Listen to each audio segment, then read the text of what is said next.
कुरोपूरचं दर्शन घेतलंय आणि आता निघालो श्रीशैलमकडे. मंडळी, प्रसाद घेतला होता आणि आता दुपारचे 2:30 वाजले होते. आम्ही इथून निघालोय श्रीशैलमकडे जाण्यासाठी. त्याआधी मगठळमध्ये आलो. पाटी लिहिलेली कुरोपूर. आजचा जो आपला प्रवास होणार आहे तो साधारण 280 किलोमीटरचा आहे आणि त्यासाठी आपल्याला साधारण 6 तास लागणार आहेत. मगठळमधनं सर्वप्रथम आपल्याला जायचं आहे मेहबूबनगर या शहरामध्ये आणि ते इथून 85 किलोमीटर अंतरावरती आहे. मगठळ ते मेहबूबनगर हा सगळा राज्य महामार्ग आहे आणि एकेरी रस्ता आहे. त्यामुळे इथं बऱ्यापैकी रस्त्यावरती वर्दळ असते. स्पीड असा आपल्याला इथं गाडीचा घेता येत नाही. मेहबूबनगर याला जंक्शन म्हणता येईल. इथून डाव्या हाताला जर आपण गेलो तर हैदराबाद शहराकडे जातो आणि उजव्या हाताला जर वळालो तर बेंगलोरकडे आणि सरळ जो जातो हा आपल्याला श्रीशैलमच्या दिशेला हा रस्ता जातो.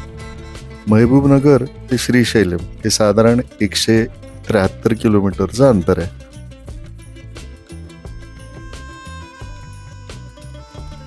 कुरोपूरमधनं निघताना खूप सुंदर असा प्रसाद घेतला होता. पोट भरलेलं होतं आणि वाटेत आता कुठेही थांबण्याची इच्छा नव्हती. वाटेत न थांबण्याचं दुसरं कारण म्हणजे जाणवत असलेला उन्हाळा. जरी जानेवारी महिना असला तरी उन्हाचा तडाखा हा जाणवायला लागला होता. आणि असा हा प्रवास करत आम्ही संध्याकाळी 5 वाजता कुलवा-कुर्ती या शहरामध्ये दाखल झालो. कुलवा-कुर्ती शहरापासून आपण पुढे जातो तेव्हा आपल्याला एक पूल लागतो. हा या ब्रिजवरती आपण आल्यावरती या ब्रिजवरनंच आपल्याला उजव्या हाताला वळायचं आहे आणि इथून साधारण 125 किलोमीटर अंतरावरती श्रीशैलम आहे. या चौकामध्येच एक डाव्या हाताला हॉटेल होतं. मग इथं आम्ही 5 मिनिटाचा ब्रेक घेण्यासाठी थांबलो. आता इथनं श्रीशैलम किती? आता 125 ना? 120 किलोमीटर. 120 का 125? 130 ते असेल. श्रीशैलम 130. हां, आपलं हॉटेल आपलं 15 किलोमीटर अलीकडे. ओके. आंध्रमधली मिळणारी सुंदर अशी कॉफी घेतली आणि मग इथून श्रीशैलमच्या दिशेनं आम्ही प्रवासाला सुरुवात केली. मंडळी, हा जो सगळा प्रदेश आहे श्रीशैलमपर्यंत, हा जो रस्ता आहे म्हणजे हा एकेरी रस्ता आहे. रस्ते कॉन्क्रीटचे आहेत, मोठे रस्ते आहेत. ह्यामध्ये आपल्याला टोलही लागतो आणि या टोल नाका ओलांडल्यानंतर आपण येतो ते दिंडी या गावामध्ये आणि इथेच उजव्या हाताला आपल्याला एक जलाशय दिसतो आणि या जलाशयाचा एक बांधारा आहे. याच्यावरनं पाणी वाहत असतं. पर्यटक इथं फोटो काढण्यासाठी थांबतात आणि हा जलाशय ओलांडून आपण पुढे आल्यावरती आपल्याला नलमल्ला वनक्षेत्राची सुरुवात होते आणि ह्या वनक्षेत्रातून प्रवास करण्यासाठी आपल्याला इथं पथकर भरावा लागतो. तुझा हा साधारण 50 रुपये आहे. लक्षात ठेवा, या वनक्षेत्रातनं प्रवास करण्यापूर्वी आपल्याकडच्या प्लॅस्टिकच्या ज्या काही पाण्याच्या बाटल्या, प्लॅस्टिकच्या पिशव्या या काढून घेतल्या जातात, कारण ह्या वनक्षेत्रामध्ये प्लॅस्टिक बंदी आहे पूर्ण.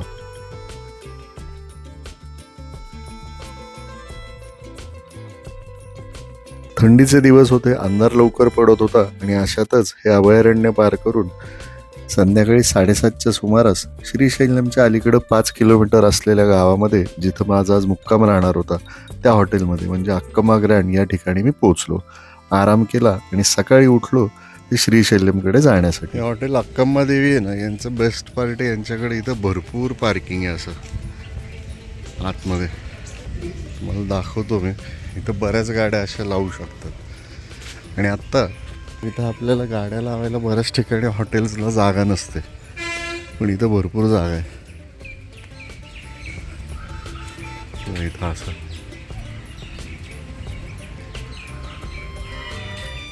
मी आता हॉटेलमधनं बाहेर आलोय. ते नंदनची वाट पाहतोय.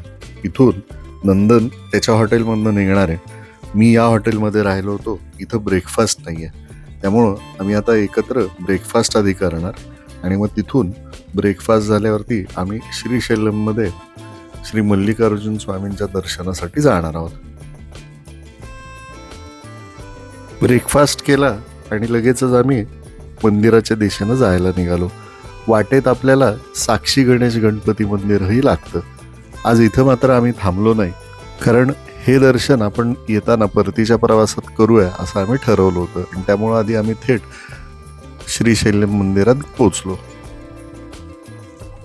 नवीन वर्षाची सुरुवात श्री मल्लिकार्जुन स्वामींच्या दर्शनानं करण्यासाठी हजारो भाविक श्रीशैल्यममध्ये दाखल झाले होते.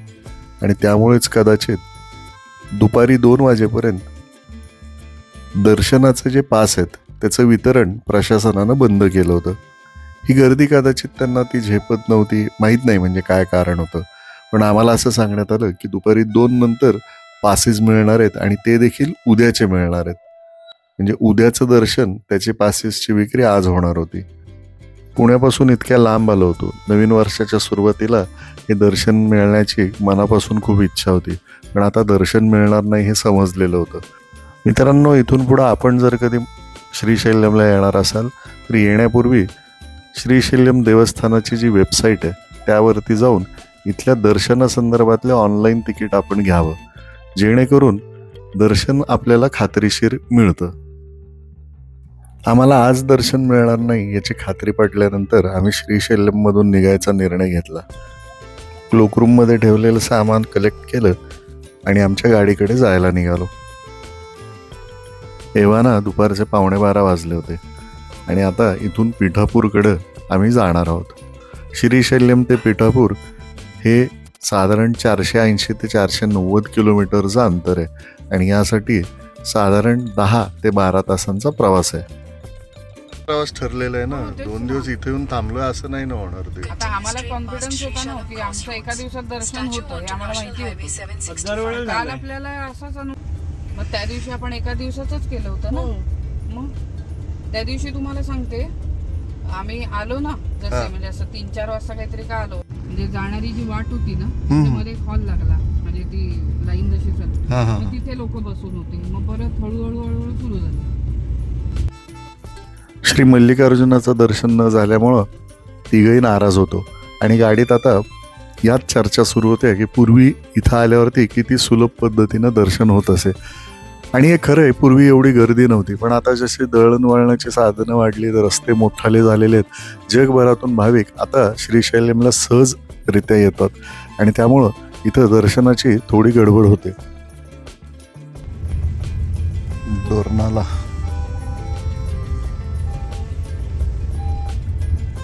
आपण श्रीशैल्यम मधनं खाली येतो ते डोरनाल्याला लेफ्ट घेतला. आम्ही श्रीशैल्यमचा डोंगर उतरून खाली आलो आणि गुगल आम्हाला पुन्हा इथं काहीतरी चुकीचा मार्ग दाखवायला लागलं.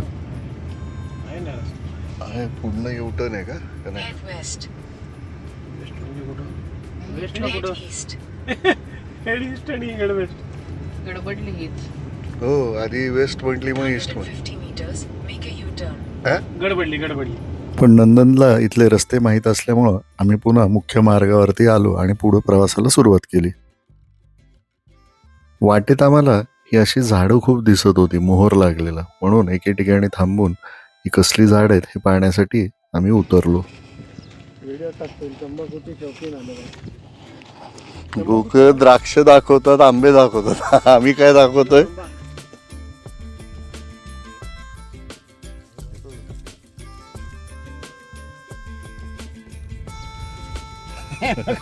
नाही.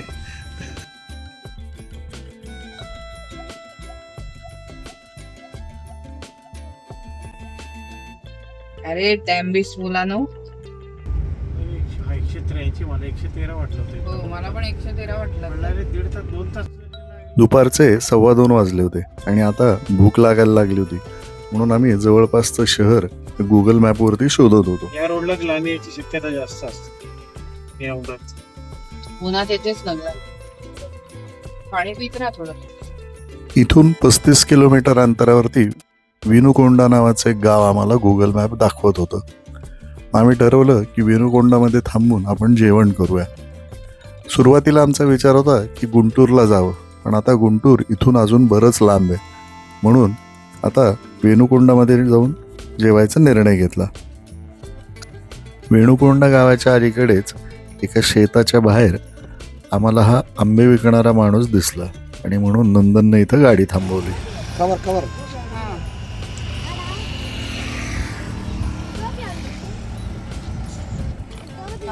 या आंबे खायला.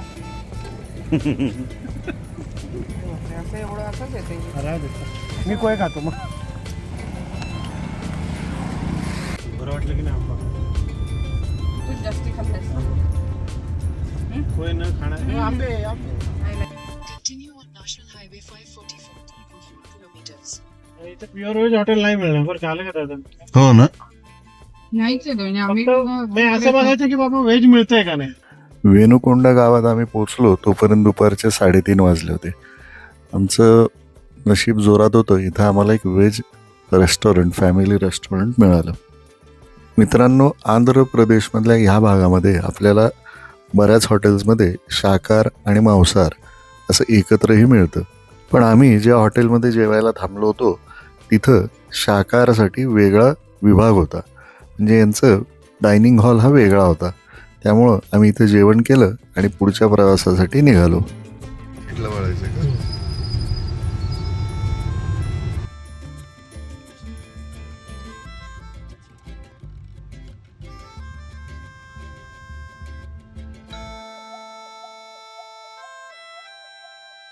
वेणुकोंडामधनं आता आमचा प्रवास सुरू झाला तो गुंटूर आणि विजयवाडाच्या दिशेनं जाण्यासाठी.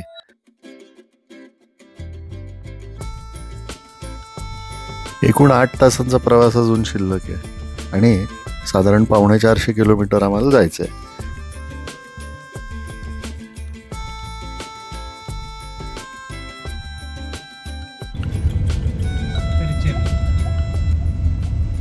Da Perachella Road.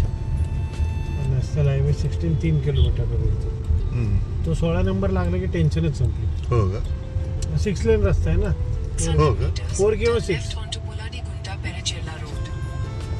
इथनं 3 किलोमीटरवरती हायवे तो लागेल. तिकडून गेलो असतो तरी 15 किलोमीटर वर होता. अच्छा. इथं आपण त्या ह्याला कुठेतरी हॉटेलला खाल्लं. इकडेच कुठून तरी असं बाहेर पडलो होतो. हा असे उलटे आलो मी गेलो होतो. मी जरा केला होता उचापती. काय असं वर जायला लागेल. श्रीशैल्यम सोडल्यापासून आता पहिल्यांदा राष्ट्रीय महामार्ग मिळाला होता. 4 पदरी रस्ते मिळाले होते.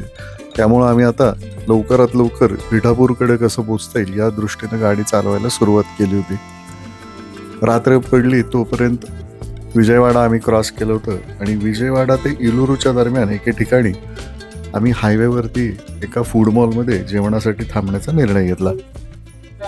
एक राईस घेऊ. तिथे जाईल त्या हिशोबाने. जाईल आता भूक नाही लागली. सूप द्यायचं का? चालेल ना, सांगा ना. हा सांगतो. हा, व्हेज मधलं कुठलंही सांग तुझ्या आवडीचं. तू काहीतरी सांग. हो तू बाई. तेच ना, हॉटेल सर किंवा टोमॅटो सूप पैकी तू कुठलंही सांग. हे दोन्ही अर्धा अर्ध सांग. मारामारी प्रकार मिळायचा एक चहाचा. हो खरे ते आपलं नाही का ते संत्रा आणि मोसंबी. गंगा जमुना काय म्हणायचं ते. आपल्याकडे ते चहावाल्यांनी इतके फ्युजन्स त्या काळात क्रिएट केले होते ना. स्पेशल चहा आणि साधा चहा म्हणे मिक्स केला की मारामारी. जेवून निघेपर्यंत आम्हाला रात्रीचे 10:30 वाजले होते आणि पुढच्या 1 तासात म्हणजे रात्री 11:30च्या सुमारास आम्ही पिठापूरमध्ये दाखल झालो. पिठापूरमध्ये आज या हॉटेलमध्ये आता आमचा मुक्काम आहे. Hotel Gokulam grand.